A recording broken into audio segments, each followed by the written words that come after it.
Que eu creio, irmãos, que nós seremos uma igreja de grandes pais espirituais. O diabo, ele durante séculos conseguiu destruir o movimento de Deus, fazendo com que a igreja fosse uma igreja sem mobilidade, uma igreja baseada apenas num pequeno grupo de líderes, num pequeno grupo de clérigos, ou seja, de pessoas que eram líderes espirituais, e a grande massa das pessoas eram simplesmente pessoas que assistiam, eram apenas crentes passivos, sabe? E dessa forma o diabo destruiu o mover de Deus durante séculos e séculos. Mas eu creio que o Senhor está restaurando a sua igreja nesses dias, amém? Só para que você entenda, é muito importante isso, irmãos, porque tem muitas coisas que são bíblicas, mas que se você não entender os tempos, os períodos, os ciclos e as dispensações, você vai olhar, está na Bíblia, mas deixa eu falar, às vezes não é para o nosso tempo. Então, para você saber, no Velho Testamento era comum o sacrifício de animais. Então é bíblico ou não é? Quem já viu isso na Bíblia? Sacrifício de animais. Amém. É bíblico? Sim. É para nós fazemos isso hoje? Não, é bíblico, irmãos, mas não é para nós hoje, era para uma dispensação diferente. Deus mandava que sacrificasse animais e que aspergissem o seu sangue. Eu vou lembrar. O Léo falou que a hora que ele acendesse a luz era para tirar foto. Aí eu lembrei, eu vou achar graça disso. Não vai mais isso, que eu vou ficar sem graça aqui. Que o sangue de... Não, mas tudo bem, foi combinado, né? Eu que não fiz a minha parte, né? Não, eu lembrei, por isso que eu ri. A Bíblia fala que mandava que se sacrificasse animais e aspergisse o sangue de animais para perdão dos pecados, porque Cristo, que é o Cordeiro de Deus, ainda não havia sido enviado. Mas a Bíblia fala em Hebreus que Cristo de uma vez por todas se ofereceu a si próprio como um sacrifício perfeito. E o sangue de Cristo faz com que nós sejamos purificados do pecado. Não há mais necessidade de você sacrificar animais e aspergir o sangue. Portanto, nós temos que entender coisas que são de uma dispensação e coisas que são de um outro tempo, de uma nova dispensação. Principalmente coisas que passaram a acontecer depois da vinda de Cristo. Então, muito cuidado, tem muitas coisas que são bíblicas, mas não são para o nosso tempo, não são da nossa dispensação. Pastor, quer dizer que eu não preciso mais ler o Velho Testamento? Você precisa ler o Velho Testamento com a ótica de Jesus Cristo. Se você conseguir enxergar Jesus Cristo no Velho Testamento, e é interessante que o Velho Testamento está cheio de referências a Jesus Cristo, aí você pode ler o Velho Testamento. Por exemplo, se você for ler lá em Deuteronômios 26, onde fala das bênçãos para aquele que for justo, né? Aquele que for justo vai ser abençoado. Então no Velho Testamento, quem que era justo, irmãos? Ajuda aí. Quem que era considerado um justo lá no Velho Testamento? Aquele que cumprisse todos os mandamentos da lei. Esse era considerado justo. Então o Velho Testamento fala que o justo seria abençoado, ou seja, todo aquele que cumprisse toda a lei. Deuteronômio 26 fala, se atentamente ouvirem a minha lei, né, e então você será abençoado, e aí começa a proferir um monte de bênçãos. Então essa é a realidade do Velho Testamento. Mas hoje no Novo Testamento, quem que é justo, irmãos? Aqueles que foram justificados pelo sangue de Cristo. Você entendeu a diferença? No Velho Testamento contava o seu comportamento, mas a Bíblia fala que no Novo Testamento a justiça, ela provém agora da fé em Jesus Cristo. Ou seja, assim como o nosso pai Abraão, a Bíblia fala que Abraão creu e isso lhe foi imputado por justiça. Abraão fez algum tipo de obra? Não. Abraão não teve pecado. Abraão teve muitos pecados, irmãos. Aliás, eu acho precioso na Bíblia que muitos homens de Deus, grandes homens, você pega Davi, que era um homem segundo o coração de Deus, a Bíblia não esconde que ele teve pecados. Isso não impediu a comunhão dele com o Senhor, isso não impediu que ele fosse um grande homem. Sabe, engraçado que o pecado ainda atrapalha muitos crentes de crescerem. Sabe, é claro que o pecado tem consequências. Davi colheu consequências terríveis pelos seus pecados, mas isso nunca atrapalhou ele a comunhão com Deus. Então, no Velho Testamento era baseado no nosso comportamento, então aquele que comportava era justo. A realidade do Novo Testamento, a nossa justiça é baseada na fé, amém? Na fé em Jesus Cristo, assim como Abraão creu e ele se tornou justo. Então hoje nós somos justos porque nós cremos na obra consumada de Jesus Cristo, amém? Então veja, quando nós lemos no Velho Testamento, como eu disse, nós podemos ler o Velho Testamento, mas quando nós lemos lá que as bênçãos são para o justo, se você ler com a ótica de Cristo, você vai falar, então essa bênção é para aquele que crê em Jesus Cristo, ou seja, essa bênção é para nós, porque nós fomos justificados pelo sangue de Cristo, amém, meus irmãos? Aliás, eu vou ler um texto aqui, deixa eu ver se eu acho rapidinho aqui, falando justamente a respeito dessa justiça, da justificação que vem de Cristo. Deixa eu ver se está fácil aqui.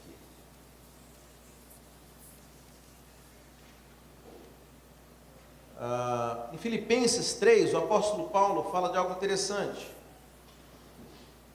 E na verdade tenho também por perda todas as coisas pela excelência do conhecimento de Cristo Jesus, meu Senhor, pelo qual sofri a perda de todas essas coisas e as considero como escória para que possa ganhar a Cristo e seja achado nele, não tendo a minha justiça que vem da lei.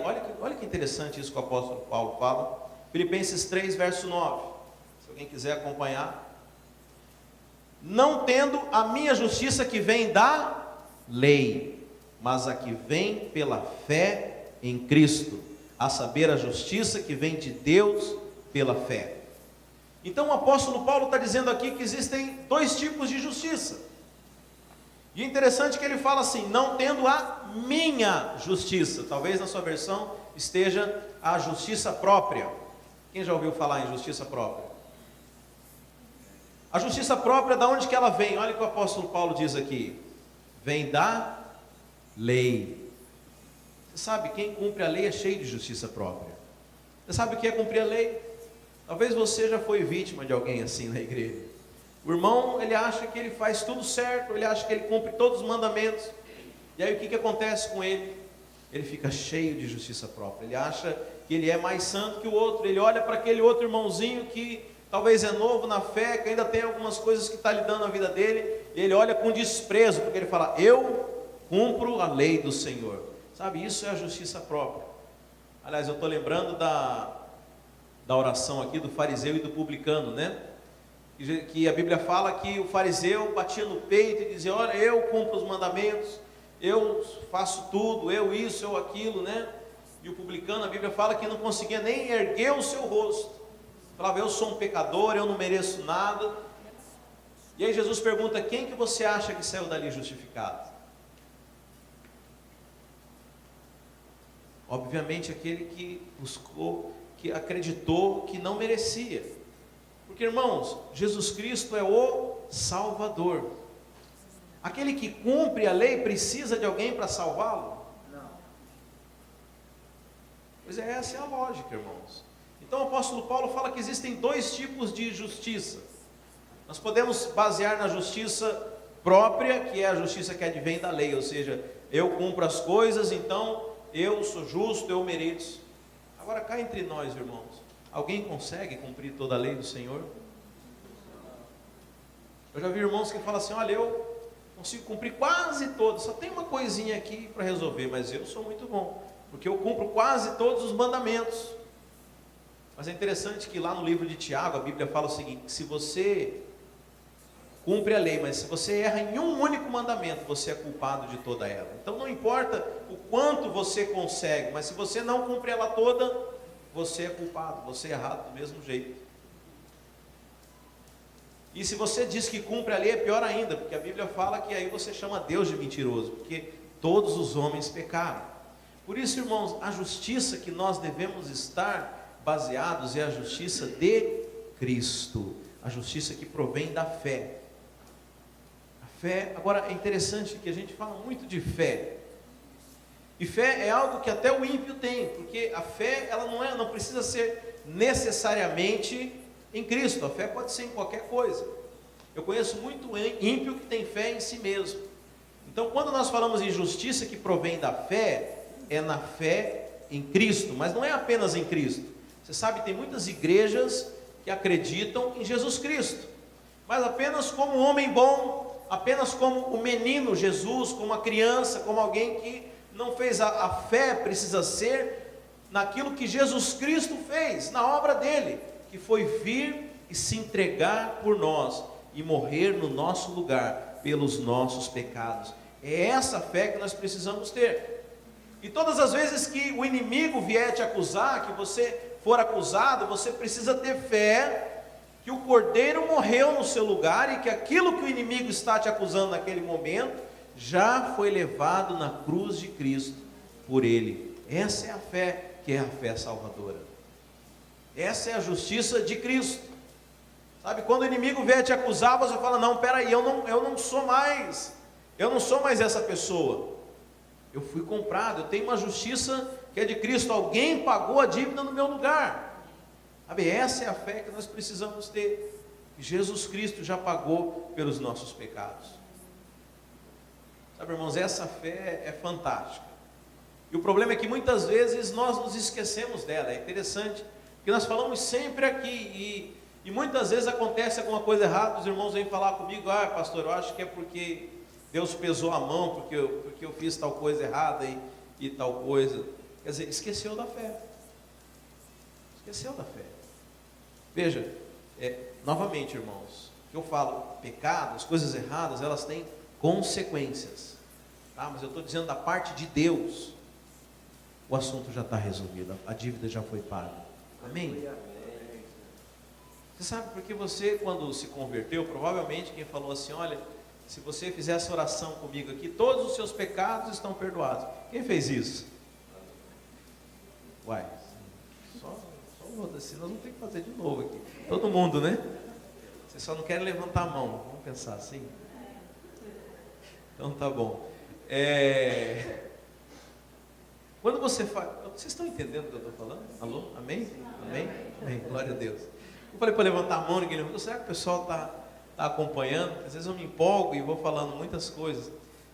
Sabe, a gente aprendeu que quando a gente se converteu e aceitou Jesus, todos os nossos pecados foram perdoados, né?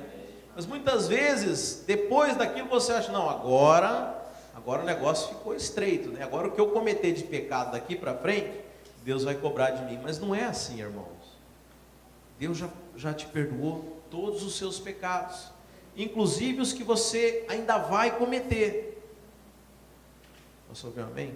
Amém. Os irmãos acreditam nisso? Eu provo para vocês. Amém. Quando Jesus morreu há 2000 anos atrás, você já era nascido? Você já tinha cometido algum pecado há 2000 anos atrás? Então ele já não morreu pelos pecados de quando você ainda ia nascer? Sim, pois Deus, na sua onisciência, já sabia todos os pecados da sua vida, e ele morreu por todos eles. Amém? Você não fica mais feliz com isso? Irmãos, quando eu descobri isso, eu comecei a dar muito mais valor por aquilo que Jesus Cristo fez. Valeu muito mais. Falei: poxa, Jesus, que legal, nem os que eu sabia. Mas nem por isso o apóstolo Paulo fala que nós vamos pecar. Você sabe, lá na Bíblia, os caras questionaram o apóstolo Paulo. Quer dizer que onde abundou o pecado, superabundou a graça, então quer dizer que a gente tem que pecar mais para poder abundar mais a graça? Não, nada disso. Sabe, aquele que foi feito filho, ele não tem mais prazer no pecado. Sabe, não é porque... Eu vou contar uma história para vocês muito legal. Eu gostava de andar de moto lá no Brasil. E você sabe, quem andou de moto no Brasil? O sonho de quem anda de moto no Brasil é andar sem capacete, não é verdade? Aí eu cheguei aqui não precisa usar capacete. Aí eu comecei a andar sem capacete, mas sabe que foi perdendo a graça. No fim das contas eu acabei usando o capacete, mesmo sem precisar. Você sabe, aquilo que deixa de ser proibido parece que perde a graça.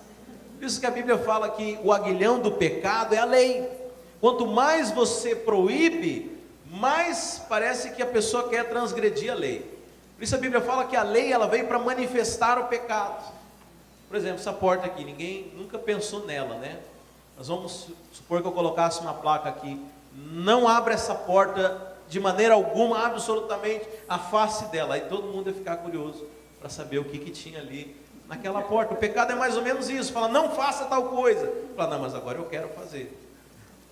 Pois a graça, ela tem esse poder de tirar a graça do pecado, de tirar aquilo que é interessante. Aquele que vive na graça, ele não peca. Por isso que a Bíblia fala, se o Filho do homem vos libertar, verdadeiramente sereis livres. Amém? Nós não estamos aqui porque estamos com medo do inferno. Sabe, você faz as coisas não é porque você tem medo de Deus te rejeitar, você faz as coisas simplesmente porque você é filho, porque você tem prazer nas coisas que são de Deus.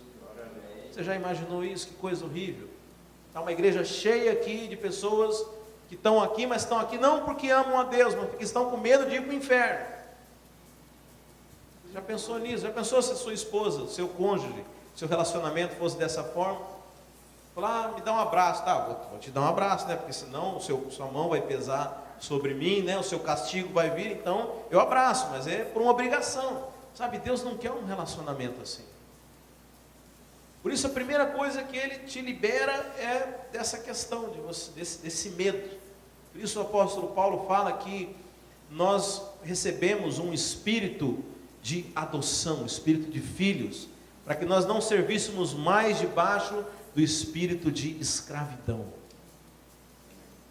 Veja, tem pessoas que servem porque estão debaixo de um espírito de escravidão. Tem pessoas que vêm ao culto porque estão debaixo de um espírito de escravidão. Tem pessoas que louvam ao Senhor porque estão debaixo do espírito de escravidão. Tem pessoas que oram nas suas casas debaixo de medo. É um espírito de escravidão. Acham que se não fizerem isso, Deus vai pesar a mão. Mas Deus, Ele é tão maravilhoso que através de Jesus Cristo Ele tirou esse espírito de você e te deu um espírito de filiação, pelo qual nós clamamos, Abba Pai, Paizinho. Sabe, nós não oramos mais porque com medo, mas nós oramos, nós conversamos com o nosso Pai, porque há prazer envolvido nisso. Sabe, o Senhor quer povoar a terra de filhos, não de escravos, não de pessoas amedrontadas, de pessoas ameaçadas, de pessoas com medo. Sabe, isso que nós precisamos manifestar, um relacionamento que é saudável, um relacionamento que é um relacionamento de pais e filhos, irmãos. Amém? Amém. Glória a Deus. Mas, falando então a respeito da maturidade, eu queria falar com vocês hoje, deixa eu abrir aqui no texto. Vou sair do texto para achar aquele outro, mas já vou achar. Primeira carta do apóstolo Paulo aos Coríntios, no capítulo 10, o apóstolo Paulo, no verso 15, o apóstolo Paulo diz o seguinte: mas pela graça de Deus, eu sou o que sou, e a sua graça para comigo não foi em vão, antes eu trabalhei muito mais do que todos eles, todavia não eu, mas a graça de Deus que está comigo. Veja, aqui o apóstolo Paulo está falando a respeito do trabalho, sabe, eu queria que você entendesse a questão do trabalho da igreja. Então, há aqueles que trabalham, há aqueles que fazem coisas, pegando um gancho daquilo que eu estava falando, por medo, por ameaça, buscando recompensa. Você sabe, existem muitas pessoas que servem a Deus com motivações que não são das mais saudáveis. E isso está muito relacionado, principalmente à maneira com que você foi criado. Você sabe, os nossos pais e mães naturais, mais tarde eles se tornam referenciais para todos os nossos relacionamentos. E muitas vezes a gente transforma aquilo que nós recebemos na infância na maneira como nós nos relacionamos depois de maduros. E isso também não é diferente com Deus. E muitas pessoas servem a Deus de uma forma que não é da melhor forma. Eu me lembro que durante 3 anos na minha vida eu andei numa igreja, era uma mulher que era uma pastora, e ela falava assim que Deus havia ressuscitado o filho dela quando era bebê. Eu acho que o filho dela já era da minha idade, mas quando era criança ele teve alguma coisa lá, não lembro direito, ele morreu e Deus o ressuscitou. Você fala, nossa, que Deus maravilhoso, né? Mas ela falava assim, e Deus falou assim, que se eu não trabalhasse para Ele o resto da minha vida, Ele ia tomar meu filho de volta. Eu falei, mas que Deus, aquele mesmo Deus que tinha feito algo maravilhoso para ela, depois Ele mandou uma conta muito cara. E ela falava isso, e era alguém que servia a Deus assim, de uma forma tremenda. Realmente foi um ministério assim, onde havia muita obra. Eu lembro que nós saímos de madrugada, evangelizávamos traficante, íamos para evangelizar mendigo, íamos em prostíbulos, evangelizar as pessoas. E assim, uma pessoa cheia de obras. Mas eu fico pensando até que ponto aquilo era mais um medo do que um prazer em servir a Deus. Você está entendendo? No caso dela, ela tinha recebido pagamento antes na cabeça dela. Mas tem muita gente que também serve porque quer receber um pagamento depois. Pessoas que falam, se eu servir a Deus certinho, Ele vai me abençoar, eu vou prosperar nesse país aqui e vai dar tudo certo. Por isso eu vou todo domingo na igreja, eu não falho nenhum. Sabe, também não é a motivação correta. Sabe, mas uma vez que nós começamos a desenvolver um relacionamento saudável com Deus, e uma vez que nós entendemos que nós somos filhos, você começa a servir a Deus de uma forma diferente. Você começa a se interessar por aquilo que o seu pai faz. Sabe, é interessante, quando eu quis ter um filho, Deus falou que eu ia aprender muito com ele, aprender de Deus através da vida do meu filho. Isso é verdade, irmãos, que é cheio de exemplos, né? E é interessante que o meu filho gosta de imitar tudo que eu faço. Agora ele está com um problema, ele quer dar beijo na minha boca, falando, você não pode, é só a mamãe que pode beijar na boca. Porque ele vê eu beijando na boca da minha esposa. E a criança, ela quer fazer tudo que o pai faz. Sabe, esse é o relacionamento de filhos saudáveis. O filho que ama o pai, o filho que não tem trauma, o filho que tem uma relação saudável com o seu pai, o normal é ele querer imitar as coisas que o seu pai faz. Sabe, nós, uma vez que nós nos tornamos filhos saudáveis na igreja do Senhor, é natural que nós comecemos a nos importar, o nosso coração a se importar com as coisas que estão no coração de Deus. Sabe, essa é a motivação correta das coisas, sabe, não é por uma troca. Eu me lembro que uma vez eu ouvi um pastor nosso, do pastor Aloysio, ele falou assim, algo muito interessante. Era um momento de dízimos e ofertas, e ele falou, olha, você pode trazer, baseado na sua generosidade, mas não traga aqui querendo algo em troca de Deus, não traga aqui para que Deus possa te enriquecer. Se você quer que Deus te enriqueça, só peça para Ele, não precisa vir trazer nada. É interessante que os filhos que eles têm as coisas que você não precisa trocar com Deus nada, você não precisa servir a Deus em troca de alguma coisa. Se você precisa de alguma coisa, você simplesmente pede para o seu pai. Deus te abençoa não pelo que você faz, Deus te abençoa pelo que você é.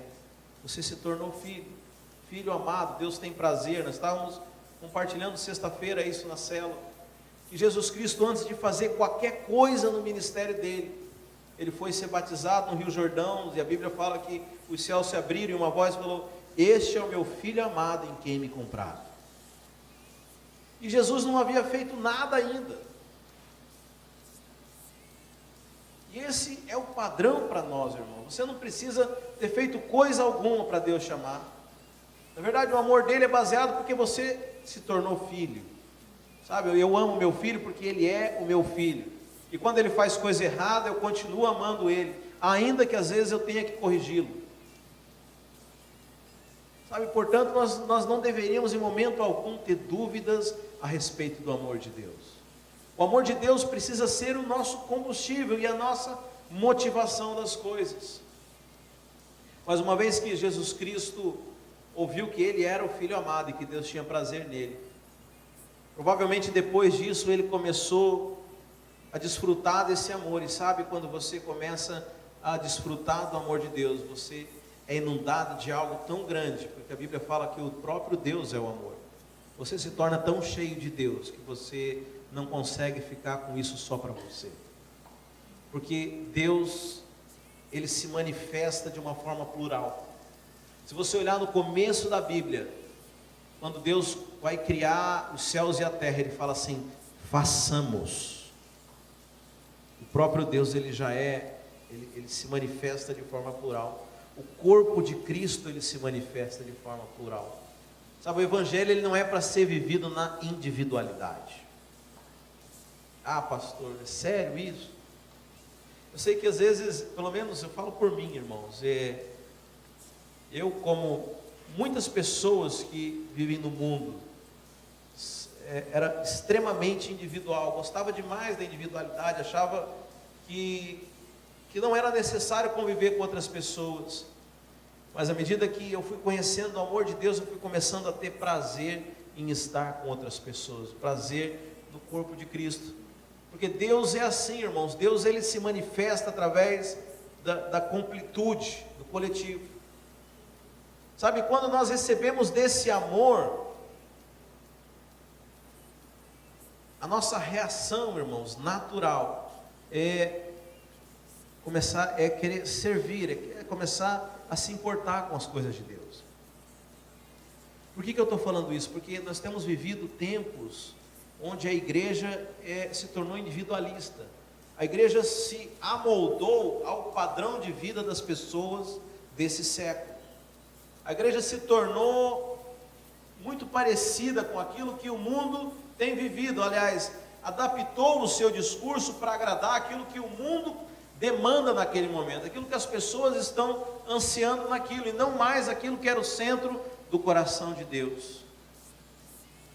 Sabe, mas nós precisamos desfrutar daquilo que Deus quer oferecer. Eu sei que muitas vezes nós fazemos uma ideia e queremos desfrutar daquilo que na nossa cabeça nós estabelecemos. Eu quero tal coisa, mas deixa eu dizer, Deus tem outras coisas para nós. Sabe, nós precisamos experimentar desse amor. E o resultado dele, o apóstolo Paulo fala que quando nós desfrutamos da graça, é que nós começamos a fazer coisas que realmente têm valor para Deus. E somente aí, irmãos. E como eu falei, não adianta você fazer as coisas com o coração errado. A Bíblia fala que sem amor você pode fazer o que for, de nada vai adiantar. Então, se a tua motivação não é o amor, se você não está com a motivação correta, todo o trabalho que você faz, ele é em vão. Se você está fazendo algo para merecer, para receber algo de Deus, sabe, desista disso, irmãos. Começa a desfrutar das coisas de Deus. Sabe, mas o resultado disso é que nós somos tomados de uma vontade de querer agradar a Deus e fazer as coisas conforme a natureza de Deus. Você sabe, Deus não nos abençoa porque nós somos bons. Deus nos abençoa porque Ele é bom. Sabe, Deus tem muitas características. Deus, por exemplo, é generoso. Sabe, quando nós somos cheios de Deus, nós começamos a manifestar esses frutos que são da característica da parte de Deus. Não é algo forçado, é algo que você manifesta de uma forma espontânea. Sabe, o resultado quando você começa a manifestar é que nós nos tornamos uma igreja parecida com Jesus Cristo. E esse é o ponto que eu queria chegar. Nós precisamos ser uma igreja que manifesta a Cristo para as pessoas. Sabe, eu creio que muitas pessoas serão enviadas nesse tempo. E nós que estamos aqui nesse momento, estamos sendo preparados para receber essas pessoas, para preparar o caminho dessas pessoas que vão chegar aqui. E sabe, se essas pessoas que chegarem não encontrarem um referencial, não encontrarem homens e mulheres de Deus dispostos a estender a mão e cuidar dessas pessoas, essas pessoas vão passar e algumas podem permanecer, mas não vai ser cumprido o propósito de Deus para nós. Sabe, nós precisamos manifestar a característica da igreja de Deus. E aí Jesus Cristo, ele fala assim que o Filho do Homem não veio para ser servido, mas veio para servir. Sabe, a manifestação do amor de Deus uma das formas mais visíveis é através do serviço. Você vê o tempo inteiro no ministério de Jesus Cristo, que ele era alguém que estava servindo as pessoas. A Bíblia fala que aquele que quiser ser o primeiro, seja o servo de todos. Porque através desse caminho, a Bíblia fala que Jesus Cristo, sendo Deus, não quis usurpar de ser igual a Deus, mas antes se humilhou, se tornou como um servo. E aí Deus o exaltou de sobremaneira. Sabe, o caminho daquele que quiser ser exaltado é ser humilhado primeiro. Sabe, o caminho daquele que quer ser o primeiro é ser servo.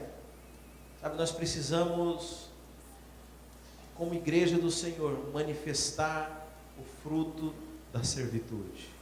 Sabe, o nosso pensamento, e aí entra em choque com a ideia de igreja, e voltando ao que eu falei, que o diabo durante muitos séculos conseguiu destruir a igreja, porque a ideia que se criou de igreja é que fosse como uma prestadora de serviços religiosos. Como se você fosse num supermercado e se servisse de algo nas prateleiras, e se algo não tivesse errado, se estivesse sujo aqui, você falava, nossa, eu vou reclamar porque está sujo esse lugar aqui. Sabe, é uma mentalidade de consumidores, de pessoas que vão num lugar e estão ali apenas para serem entretidas. As músicas hoje não estavam legais, a palavra do pastor hoje não estava boa, porque é uma mentalidade que você veio aqui para assistir algo que te agradasse. Mas deixa eu falar, a igreja tem que agradar ao Senhor, o profeta tem que falar aquilo que o Senhor manda falar, o louvor tem que tocar aquilo que o Senhor quer ouvir. Mas se você entende, eu não te culpo por isso, se você pensa dessa forma, porque eu já pensei muito dessa forma. É a maneira como o mundo tem pensado. A igreja simplesmente é um lugar de entretenimento, a igreja é um lugar onde você vai assistir aqueles que foram designados para fazer uma tarefa, isso que nós chamamos de clérigo, ou seja, aqueles que são selecionados. E aí nós chamamos isso de pensamento clerical, talvez você ainda vá ouvir isso, clericalismo, ou seja, existe um clero que é aquele que tem o contato com Deus, que faz as coisas, o pastor que ora, o pastor que é o evangelista que evangeliza, é o pastor que ora, é o louvor que faz isso, e eu simplesmente assisto, ou seja, existe um grupo separado, sabe? Essa não é a realidade do Novo Testamento. Essa foi a realidade do Velho Testamento, foi uma realidade de outra dispensação, quando Deus não podia se manifestar a seu povo por causa do pecado. Mas a Bíblia fala que depois de Jesus Cristo, nós fomos reconciliados com Deus. E Deus fala assim que nos faria uma nação de reis e sacerdotes. Deus não teria apenas um rei e o seu povo, não. Faria todos nós os reis. Deus não teria mais um sacerdote, todos nós seríamos sacerdotes. E o problema da igreja, nesse modelo que nós temos visto no nosso século, é que parece que ainda existe um só sacerdote. É o homem lá, é o homem de Deus lá que tem a oração poderosa, porque a minha oração Deus não ouve, sabe como é, né? Porque aquele homem de Deus, aquele sim, a justiça dele é baseada na lei, e ele sobe no monte e fica 21 dias e 21 noites jejuando só na água, então a oração dele é melhor do que a minha. Porque não é baseada no sangue de Cristo, é baseada naquilo que ele faz. Sabe, irmãos, nós precisamos acabar com isso. A igreja tem sido imobilizada pelo diabo, porque a igreja acredita que apenas um grupo que faz as coisas. Não, mas deixa eu falar, a chave mudou, a dispensação passou. A igreja do Senhor é uma igreja composta onde todos são sacerdotes. Não existe mais aqueles que assistem, mas todos nós ministramos ao Senhor, amém? Sabe, eu estava pensando, domingo passado, eu fui almoçar, já tinha feito um compromisso, e aí tinha uma outra turma aqui da igreja que queria almoçar em outro lugar, e eu falei, glória a Deus que os irmãos foram mesmo assim, sem mim. Teve um outro domingo que os irmãos iam levar uma doação, para um casal e eu não podia ir, mas eles foram mesmo assim. Ou seja, uma igreja que não depende do seu pastor, é uma igreja de sacerdotes, uma igreja que funciona, é um organismo vivo, não é um saco que você tem que arrastar e puxar para ele poder andar. Não, a igreja é um organismo vivo, a igreja tem vida, não depende de homens, a igreja é conectada em Deus. Sabe, irmãos, isso é maravilhoso quando nós entendermos isso. Não é o louvor que ministra ao Senhor, mas somos todos nós que ministramos ao Senhor. Quem ministra aqui em cima é a mesma pessoa que ministra aí de baixo para Deus. A sua posição geográfica aqui no prédio não muda absolutamente nada. Aliás, você pode estar ministrando melhor do que quem está aqui na frente, porque eu fico nervoso aqui, irmãos. Se eu estivesse aí no escuro, ó, eu ia ministrar muito mais ao Senhor. Mas é o talento. Deus deu habilidade para alguns de tocar um instrumento, e é a maneira como eles servem ao corpo. É gostoso tocar com instrumento, então não é? Não é? Vamos só no gogofone domingo que vem, se não é. É gostoso, mas não é isso que faz você ministrar. Sabe, é você quem ministra. Quem está aqui está ministrando ao Senhor, não está ministrando para você. E você daí está ministrando ao Senhor. Cada um com o seu talento. Quem tem o dom de ensinar, vem aqui ensinar. Quem tem o dom de abraçar, vai lá e abraça. Você sabe, eu ainda tenho algumas coisas, eu sou um cara tímido, sei lá, eu sou esquisito. E ontem nós fomos, uma família, a família do Dilevir, que ele faleceu ontem. Eu fui lá, cumprimentei os familiares, mas eu sou seco, irmão, desculpa, é o jeito, assim, é meu jeito. E eu via depois os irmãos muito mais abraçavam e falavam, assim, eu ficava olhando tanto. Alguém deve dizer, esse que é o pastor, os membros são muito melhores. Glória a Deus, eu me orgulho disso. Sabe, mas cada um serve da sua maneira.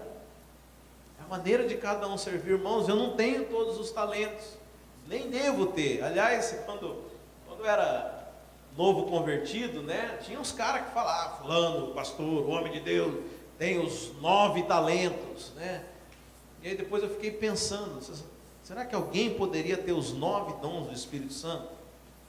O que vocês acham? Pode ou não? Quem acha que pode ter os 9 dons do Espírito Santo? Quem acha que não pode? Quem não acha nada?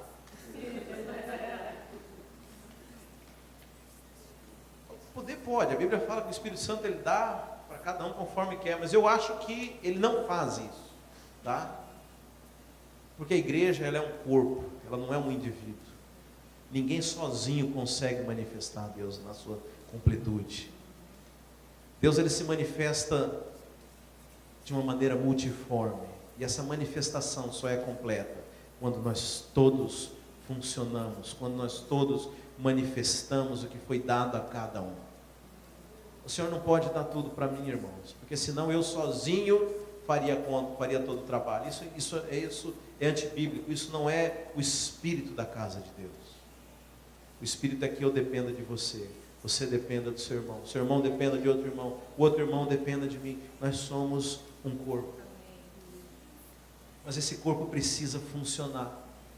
Então, eu fiquei observando os irmãos, abraçando. Então, quer dizer, tem coisas que os irmãos são muito melhores do que eu. Talvez ele não saiba vir aqui e falar. Tem gente que tem pavor de falar em público.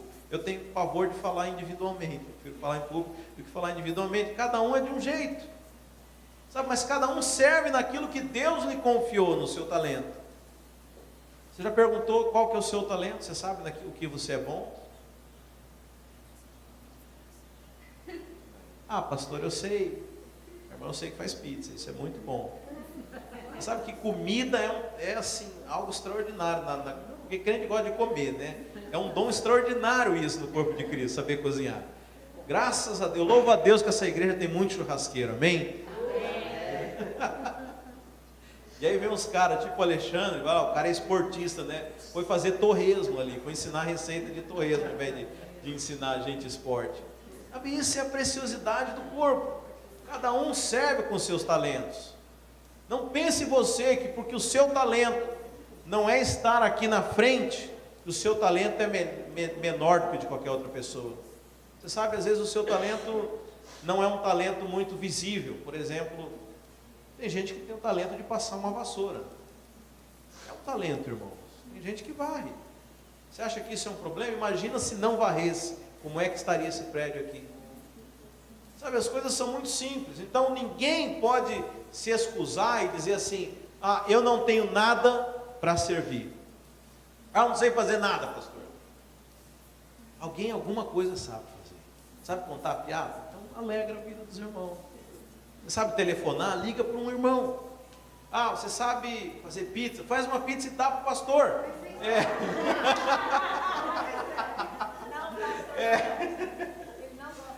Imagina. É só marcar aí, a gente faz aqui a noite da pizza. Hoje. Recebo. Tá gravado. Então, irmãos, o que não pode é você ter essa mentalidade de não servir. Sabe, o que nós não podemos é nos conformar, é entrar por aqui e de uma forma passiva, apenas absorver aquilo que o ambiente tem e voltar para a nossa casa. Porque deixa eu falar, quando você absorve é muito bom, mas quando você começa a interagir e fazer algo é muito melhor. Quando você passa a ser produtivo, quando você começa a manifestar algo que Deus te deu, é muito melhor.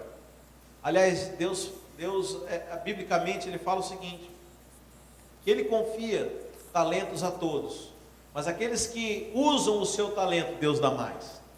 Que princípio maravilhoso, já viu isso? Aquele que usa, você sabe a parábola dos talentos, Mateus 25, aqueles que usaram o seu talento, Deus deu mais. Aquele que guardou, Deus tirou. Bom, já pensou a gente aplicasse isso para a nossa vida? Se você comprasse um carro novo e falar, não, isso aqui não posso usar, não, no Brasil tem muita rua de chão, né? Ah, os caras vão pisar com o pé de barro, eu não vou dar carona. Então, se você não usar o teu carro, Deus vai tirar de você. Mas se você usar, Deus vai te dar mais. Sabe, assim que funciona no reino. Quando você coloca as suas coisas à disposição para o reino, Deus te dá mais. Deus se alegra com isso. Sabe, a maneira como nós crescemos, como nós prosperamos como igreja, não é retendo, mas é liberando. As coisas do reino, você já percebeu, são diferentes. São diferentes. Aquele que quer ganhar a sua vida, perdê-la. Aquele que perder a sua vida, achá-la. Aquele que quiser ser o primeiro, seja o servo. Ou seja, são do oposto. Então na Bíblia, aquele que quer prosperar, ele libera, ele não retém. Por que crentes não crescem? Porque ficam fechados em si mesmos, não usam aquilo que Deus tem confiado, não se socializam, não compartilham aquilo que Deus faz através da sua vida. E por vários motivos, como eu falei, muitas vezes você nem sabe que o que você faz é um talento. Sabe, mas nós precisamos ser uma igreja que serve, uma igreja que tem os seus dons ativos, uma igreja onde as pessoas são ativas e não ficam aguardando que alguém faça no lugar delas, alguém se manifeste, mas um corpo que é operante, onde existe vida, uma igreja que não é clerical, que espera que apenas um pequeno grupo faça as coisas, mas que nós verdadeiramente manifestemos a igreja do Senhor. Sabe, como eu falei, eu sozinho não consigo ser a igreja do Senhor. E o problema é que muitas vezes as pessoas acabam dependendo do pastor. Eu vou dar um exemplo. Quando alguém chega, se apenas eu recebesse, se apenas eu pegasse o telefone da pessoa, se apenas eu ligasse, ela não ia ter o contato com a igreja. Ela teria contato com um dos membros da igreja, mas ela não teria o contato com a igreja. Mas se a igreja toda fizesse isso, ela verdadeiramente teria o contato com o corpo de Cristo. Você entende que a igreja é um corpo. A Bíblia fala que Cristo é o cabeça, mas nós somos o corpo, nós somos os membros desse corpo. Daí cada um no corpo, interessante que a Bíblia fala que cada membro do corpo tem a sua função.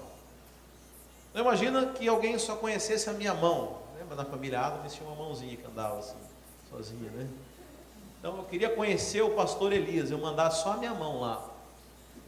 Prazer. Né? Será que a pessoa conheceria só pela minha mão, apesar da mão ser uma parte do meu corpo? Não, ela só me conheceria quando visse o corpo inteiro. Sabe, Jesus Cristo só é manifesto quando o corpo inteiro se manifesta, irmãos. E por isso, como filhos, nós precisamos manifestar aquilo que Deus nos chamou para ser. Sabe, cada um com o seu talento e com aqueles talentos que o Senhor tem nos abençoado. Eu tenho certeza que cada um aqui faz algo de extraordinário, faz algo que mais ninguém faz, ou ainda que seja algo que todos fazem. O importante é você não ficar sem fazer. Mas é você dizer: Senhor, eu vivi os meus dias me importando com a sua igreja, servindo a sua igreja. Pela tua graça eu manifestei os dons, eu manifestei o trabalho. Sabe, eu gastei a minha energia. Interessante, eu estava meditando na palavra do Senhor. E um dos mandamentos era assim: amarás o teu Deus de todo o seu entendimento e com todas as suas forças. Eu estava pensando isso, irmãos, porque esse irmão que faleceu ontem, ele foi diagnosticado com câncer em janeiro. E ele ficou tão debilitado que ele não podia trabalhar. E, claro, né, até pela situação, ele começou a meditar mais nas coisas de Deus. E todas as pessoas que iam visitar ele me falou que ele falava de Deus, que ele contava o testemunho dele. Mas eu fiquei pensando, se esse irmão tivesse vigor e forças, ele poderia fazer muito mais. E aí me veio na cabeça isso: amarás o teu Deus com toda a tua força. Eu lembrei de Tito escrevendo lá: jovens, eu vos escrevo porque sois fortes. Sabe onde você tem gastado as suas energias? Onde tem ido o seu vigor? Sabe, não espere você perder as forças para servir a Deus. Sirva enquanto você pode. Ame o teu Deus de todo o teu entendimento, mas de toda a tua força. Sabe, gaste energia com as coisas de Deus. Sabe, é algo que vale a pena nessa vida, é você viver intensamente a vida com Deus, irmãos. Sabe, viver com alegria. Que a Bíblia diz que o reino dos céus é justiça, paz e alegria. Sabe, vive essa vida com intensidade, com todas as suas forças. Sirva o corpo de Cristo, sirva as pessoas, sabe? Eu tenho certeza que o que nós estamos fazendo aqui é algo eterno, que vai marcar a nossa geração. Sabe, que nós vamos marcar vidas de pessoas, nós vamos mudar destino de pessoas, nós vamos saquear o inferno. Sabe, eu fiz um desafio para as pessoas lá na célula. Sabe, quando acontecer algum mal com alguma pessoa, ao invés de você culpar a Deus, você saiba que quem fez isso foi o diabo. E se você pega a sua indignação, essa sua raiva e desconta nele. Você sabe como é que eu desconto no diabo? Eu arranco pessoas do inferno. Toda vez que eu vejo uma tragédia, que eu vejo algo de ruim acontecendo, eu fico com raiva do diabo. Eu falo, eu vou usar a minha vida para saquear o inferno. Eu vou tirar o máximo de pessoas de lá. É a maneira como eu desconto a minha raiva do diabo. Sabe, irmãos, eu te desafio a fazer isso, a viver intensamente as coisas de Deus. Sabe, nós como igreja saímos da passividade, saímos da nossa inércia, saímos do mediano, né? Você sabe, a palavra medíocre vem de médio, daquilo que é medíocre, da vida cristã medíocre, mediana, e vivemos uma vida extraordinária, como aqueles homens na Bíblia. Eu fico olhando a vida do apóstolo, do apóstolo Paulo, que cara louco, fez tanta coisa. Sabe, eu quero viver coisas assim, coisas tremendas, eu quero viver milagres, quero ver morto ressuscitar, eu quero ver coisas acontecerem. Sabe, o Senhor tem tudo isso para nós. Depende de nós começarmos a sair da nossa inércia e manifestar aquilo que nós viemos para fazer. Amém, meus irmãos? Glória a Deus. Pedi para o Wilson fazer uma base no teclado, please. Você pode ficar de pé?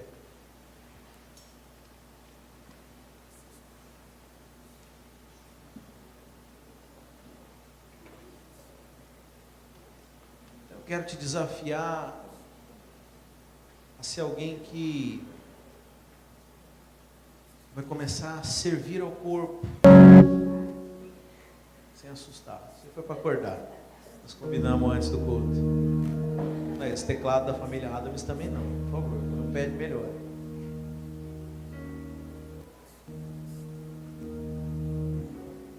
Aleluia. Sabe, irmãos, uma vez que nós experimentamos do amor de Deus e nos tornamos filhos, sabe, eu não duvido que todos aqui são filhos, todos aqueles que aceitaram a Jesus. Mas eu ainda creio que alguns precisam experimentar mais do amor de Deus.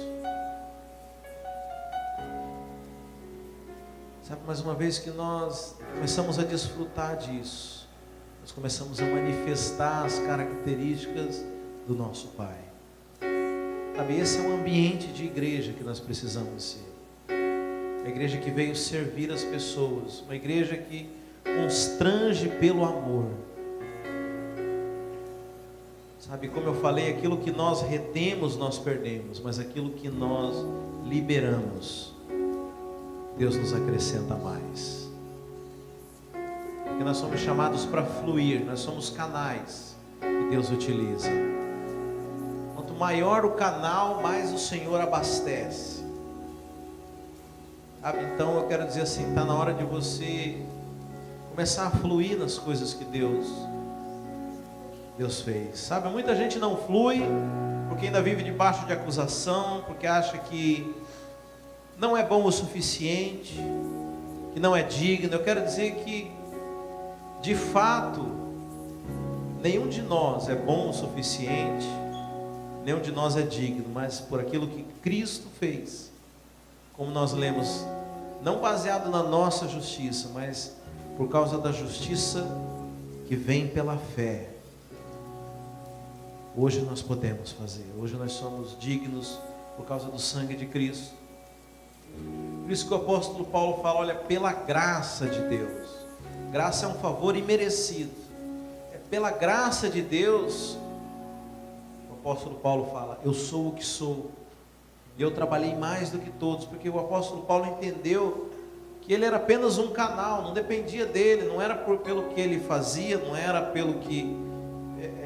pelas coisas que estavam ao alcance dele, mas era alguém que entendeu que ele era um canal da graça de Deus, que pela graça de Deus, Deus podia usá-lo. Sabe, Deus quer usar você, Deus escolheu a nós.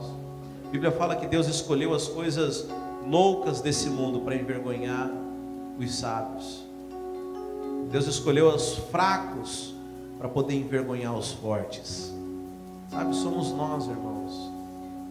Sabe, Deus quer usar você talvez para poder confundir aqueles que se acham os teólogos, os entendidos, os religiosos. Como que pode alguém que se converteu, tem um mês, Deus usar para fazer milagre, para poder liberar palavras do Espírito Santo? É isso mesmo.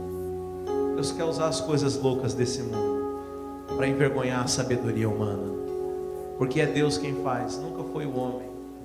É Deus quem faz, não depende de nós.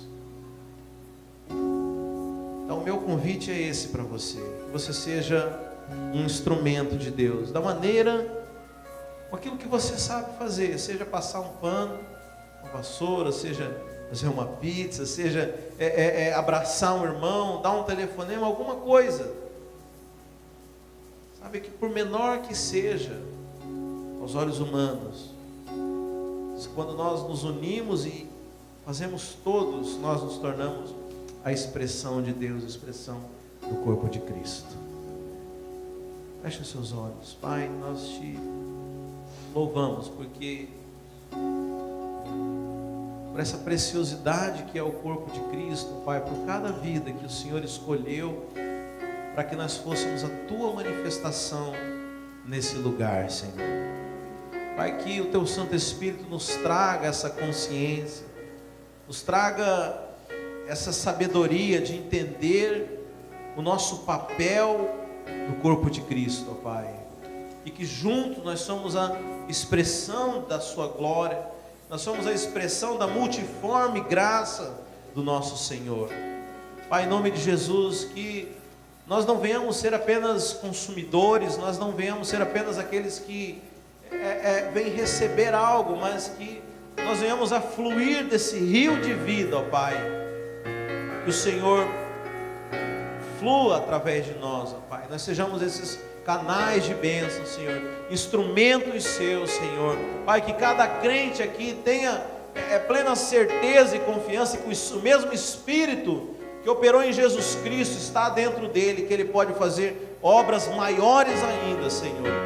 Pai, essa é a igreja vitoriosa, essa é a igreja que vai ganhar essa geração, que vai mudar essa cidade, que vai mudar essa nação, ó Pai, porque o Senhor não depende de nós, mas simplesmente o Senhor quer nos usar como instrumentos, ó Pai, quer nos usar como a tua expressão, ó Pai.